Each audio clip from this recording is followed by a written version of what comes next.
Kieran. Dan Borscher, thanks for that. Appreciate it. We're going to turn our attention now to local politics. With me, Liberal MP Kelly O'Dwyer and Labor frontbencher Nick Champion. It looks like the repeal of the carbon tax will finally go through the Senate today. Nick Champion, first to you. What's with Labor's position, though? It does look like a fair bit of populism at play here with the tax cuts, particularly the low-income tax threshold. Julia Gillard, when in government, promised to put that on hold. Now, in opposition, you don't have to make the numbers add up. You're going to block the repeal of that particular tax cut. Well, Kieran, this is what happens when a government tries to unscramble an egg, and that's what the government's trying to do with this budget, trying to get rid of the carbon price, get rid of the mining tax, and put a whole lot of costs back onto ordinary Australian families, the GP tax, a tax to family benefits and the like. So, you know, this is a consequence of the government's actions, and really what they've got to do is go back and craft a fairer budget, a budget that will find favour with Australians, and then they're more likely to, I guess, find favour with the Senate. But at the moment we've got just a mess. But how do you justify proposing to repeal a planned tax cut because the carbon price was going to not be as high as initially thought, and now there's not going to be a carbon price? You want to keep the tax cut? Well, Kieran, we had a crafted package to deal with climate change and to compensate low-income earners and workers. There's no reason why any of that should change, and we'll be voting against the repeal of the carbon price, which is a very effective measure to deal with the climate change. We slowly but surely see the rest of the world dealing with climate change, and we'll be forced to do it ourselves. You know, the government's sort of beating its chest about this, but I don't think it will be a great moment for Australia. I don't think ordinary Australian families will see any relief from the cost of living, and I think they'll see higher prices in this budget in the form of the GP tax and other costs that are budget related. So, as I said before, this is an attempt to sort of unscramble an egg. Generally, we haven't seen that before in Australian politics, and we're getting the resulting mess. And I don't think you can blame the opposition parties or the Senate parties for that. I think you have to blame the government for it. Kelly O'Dwyer, the repeal of the carbon tax today, but with it the architecture around the emissions trading scheme, do you fear that Australia will regret this decision down the track if that momentum that Nick Champion refers to does build over the next year or so? Well, I think we've always taken a very sensible approach to this, and this was the approach that we announced when we first spoke about the carbon tax, which was that Australia didn't want to get ahead of the rest of the world, and that's exactly what we did. The Productivity Commission said that, every economic expert said that we were introducing a tax, a nationwide tax, an economy-wide tax that nobody else in the world had introduced. And we said that this was going to be bad for our economy, and the Australian people agreed. We're finally repealing the carbon tax. No thanks. No thanks to the Labor Party. And this is something that we pledged to do. It will mean that on average Australian families are $550 better off. It also means that our businesses will no longer be at a competitive disadvantage, and it will also mean that our not-for-profits, such as our hospitals, who provide important health care, will also no longer be paying this unnecessary carbon tax. And in the instance of one of the hospitals in my electorate, for instance, they were paying around about $500,000 every year just in the carbon tax alone. Well, again, I want to put to you, though, the emissions trading scheme, that mechanism, given the architecture's already in there, do you think the government should be open to the idea that Mr Palmer's put there of having a dormant ETS, set at zero until the rest of the world acts like you suggest needs to be the precursor for our action? Look, we took a very clear plan to the election, which was to repeal the carbon tax and to reduce our emissions through the Environment Minister's direct action plan. We believe that that incentive-based scheme is the right scheme to be introducing to reduce our emissions. It's also capped, which means that the impact on our economy is also limited. the Labor Party and Palmer United Party should accept the mandate that we have been given and help us to introduce that scheme in the Senate. What we see, though, from the Labor Party, and Nick mentioned it before, he was trying to cast aspersions about the government and the budget. We just see more and more examples of their irresponsibility when it comes to actually implementing our mandate. We inherited But it's not just Labor, it's also the crossbench, isn't it? So it's another $2 billion hole because of that low-income tax threshold, which wasn't repealed yesterday. This is a growing problem for the government, the Australians, saying that the budget bottom line now $7 billion worse than if you'd done nothing. But let's just be clear on who's responsible for this. I mean, we can talk about the crossbenchers, but without the support of the Labor Party and the Greens, they would have no impact whatsoever. So although the Labor Party would like to pretend it's got nothing to do with them, it has everything to do with them. The Labor Party is demonstrating again to the Australian people how they are not fit to govern, how they are irresponsible, how they are committed to magic pudding economics, which we have seen during their last 6 years in government. They're the ones who actually racked up huge borrowings, huge spending that couldn't be sustained. We've actually been given a mandate to come in and fix it, and they're trying to play a wrecking game in relation to that. Okay, Nick, does it get to a point where Labor starts, where it becomes not just a headache for the government, but then for Labor, because the budget problem is being clearly exacerbated by Labor's intransigence on a number of these savings measures? Well, Kieran, Labor's not going to vote with the government to get rid of tax cuts for low-income workers. I mean, we're just not going to sign up to that agenda any more than we're going to sign up to the agenda of charging them to go see a GP or get a blood test or get pathology, you know, these sorts of things. This is an attack on working and middle-class Australia, and we're not going to sign up for that. The government is the one who's making the budget unmanageable. They're the ones who are introducing you know, a $22 billion paid parental leave, handing $50,000 to people who need it while they hack into family budgets which are on a knife edge. So if you think we're going to sign up for this agenda, you know, Kelly and the Liberal Party are in, you know, cloud cuckoo land, I reckon, if they think we're going to sign up for that. And it doesn't matter how much they, you know, bleat about being irresponsible and the like, we're not going to sign up for something that's against Australian values. We're going to take a break. Back in just a moment. Stay with us with Kelly O'Dwyer and Nick Champion.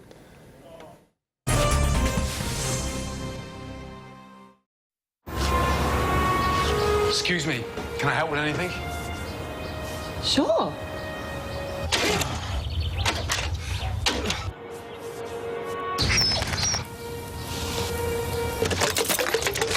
This is... Creating authentic Italian meals is as simple as using the right cheese.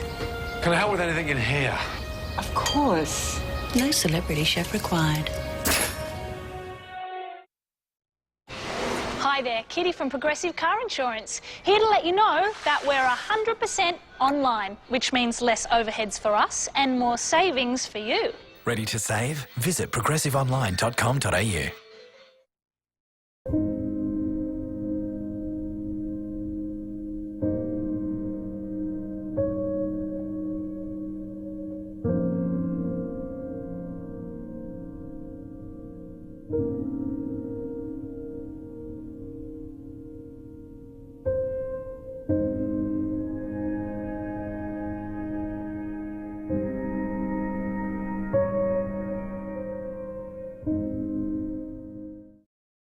Last year I saw my doctor about quitting. You know, smoking. It was my best attempt yet. From December 2013, the tax on tobacco will rise by 12.5%, then continue rising in 2014, 15 and 16. So, there's never been a better time than now to go to your doctor and get help to nail it before the tax increase nails you. It's back. Ford's incredible 2.9% finance offer. When we drove past the Ford dealership, there was a big banner out the front that said 2.9%. I looked at Dad, I was like, that's really good, isn't it? Ford's amazingly low rate is back, on top of already great drive-away prices. She told us how much it would be with the financing deal. I nearly fell off my chair. I was like, I think I can manage that. And across a wide range of vehicles. But hurry, this deal is at participating Ford dealers for a limited time only. Trivago finds you hotels for the best price. Just search where you want to go and Trivago instantly compares prices from over 150 websites. With Trivago, you can be sure to find the ideal hotel for the best price. Hotel Trivago. Each day when we eat breakfast or lunch, you're choosing what's best for us.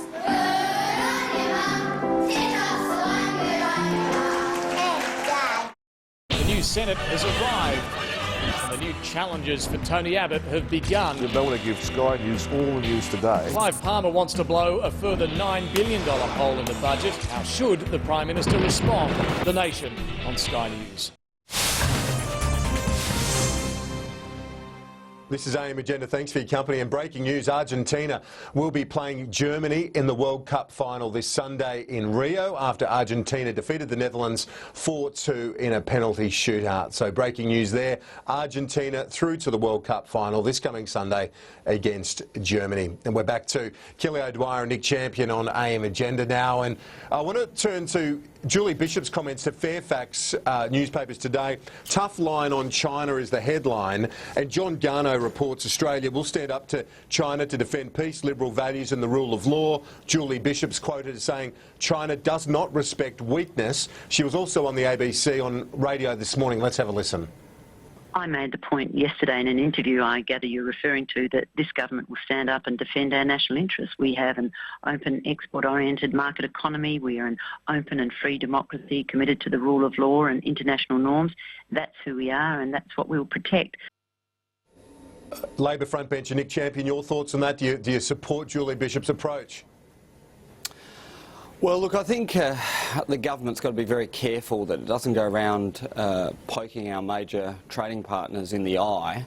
And it's not just, I suppose, the content of what's being said, but of course the context in which it's said as well. Previous Australian governments, both Labor and Liberal, have been very careful about the China-Australia relationship, been very careful to nurture it, to push it along the right path, that of one of cooperation, of economic partnership, of trading with one another, of seeking areas of mutual interest and mutual engagement. And for the Australian Foreign Minister to, at this point in time, be, poking our major trading partner in the eye is very strange indeed, particularly when it comes, entirely out of the blue, entirely without provocation. It's a strange thing for an Australian foreign minister to do. It's not entirely out of the blue, though, is it, Nick Champion, in the sense that it follows on from the visit of Shinzo Abe to the Parliament, which, while it received a fair bit of praise here, the speech, in Beijing it didn't go down well at all. Well, Kieran, I guess that's all the more reason not to, not to inflame Chinese sensitivities, and there is a sensitivity, I think, in China to containment. These issues perhaps some commentators see as aggression on the Chinese part are seen as a fear of containment on the Chinese part, and we've got to be very careful, I think, not to embroil ourselves in matters that don't directly affect us. So obviously we have an interest in them, but what we have an interest in is for those matters to be resolved peacefully through mutual cooperation, through rules-based systems, and with cool and rational heads. And what we don't need, I think, is inflammatory language or inflammatory statements. So Nick, tell me what remotely getting was in the middle inflammatory of about what Julie Bishop said? What did she say that was inflammatory? Well, no, look, I'll come back to Kelly in a moment. Kelly, I'll get to you in a moment. I do want to play for our viewers something that one of Nick's colleagues, Sam Dastyari, had to say, and then I'll come back to Kelly O'Dwyer, your thoughts on both that and Nick's assessment. Let's have a look at the comments, though, from Sam Dastyari this morning. I think that there will certainly be economic and trade consequences if the government stays on this path of picking sides in ongoing disputes involving China. And frankly, it's not in our economic, it's not in our political, it's not in our security, it's not in our geographic interest to be getting involved in these things. Kelly Dwyer. I just find the comments of both Sam Dastyari and also Nick Champion completely preposterous. I mean, nothing that Julie Bishop said was remotely controversial. She said that we will defend our national interest. There is nothing controversial in that, and I really query what it is that Nick and Sam Dastyari object to, other than this sort of mock confected outrage trying to actually cause an issue that doesn't actually exist. I mean, let's not forget, Labor's got a really poor record when it comes to our international relationships. Kevin Rudd, as Prime Minister, when he first came in, offended the Japanese, he offended the Chinese when he called them a very colourful description. He you know, when we had Julia Gillard as well as Prime Minister, and then back to Kevin Rudd, we had a huge break in our relationship with Indonesia when we actually pulled our live animal export trade with them with no notice. I mean, you know, taking advice from the Labor Party on how to build relationships, I think, is quite preposterous. You look at our record has all been about building and deepening our relationships with our neighbours. We have concluded now 2 free trade agreements. We have had a stunning success with the visit of the Japanese Prime Minister to Australia, where we were able to conclude the Japanese free trade agreement, which has got so many benefits, not only for our producers who now have an export market that they can export into, to the great advantage of them over and above their international competitors, such as, for instance, our beef producers, but it's also to our great advantage as consumers, where we are going to be able to access products at a cheaper rate, which is going to be good for Australian consumers and their choice. Kelly, you've said that Nick Champion and Sam Dastyari are whipping something up out of nothing, but I want to put to you this analysis in the Xinhua news agency, the state-owned news in Beijing, which said, responded to the Prime Minister's welcome to Shinzo Abe in the Parliament, where he said, we admired the skill and sense of honour that they brought to their task, although we disagreed with what they did in talking about the Japanese military. The Xinhua article said he probably wasn't aware that the Japanese troops possessed other skills to loot, to rape, to torture and to kill. By making such a comment, Abbott showed how insensible, that was the word they used, he is towards people in China and other countries who had suffered greatly as a result of the advanced war skills of the Japanese troops and their sense of honour and their aggression. So that's the reaction in Beijing to the visit of Shinzo Abe. Does the government need to be cognisant of those sensitivities? Well, look, I don't think anybody's trying to rewrite war history here. I mean, you know, Australians know better than most exactly what happened during the Second World War and the impact on our serving personnel by some of the atrocities that did occur. So, I mean, there's no question about that. But what I think we do need to be mindful of is the fact that we can have relationships with more than one country in our region, and not only have good relationships, but particularly strong and deep relationships. And that's what we're working on, not only with Japan, but also with China, with Indonesia, with all of our economic partners within the region, and also our defence partners within the region as well. Yeah. Well, Nick Champion, it's hardly going to be a scoop to anyone in Beijing that we have a closer, even closer relations with Japan. That's been the case for a number of years now, so it's not breaking news for them. Well, indeed, we've had good relationships with Japan, Korea and China for a number of years, and they're all 3 of them are very important trading partners. But we've done that by having good relationships with them and not getting involved in the context of their relationships with one another. And I think we have to be very, very careful, because although Australia-Japan's relationship around the Second World War is one of healing, you know, there is a different memory, I guess, in places like Korea and China, where the war started much earlier and involved a different historical context. We've got to go. Nick Champion, Kelly O'Dwyer, thank you both. Cheers. Nice to speak with you.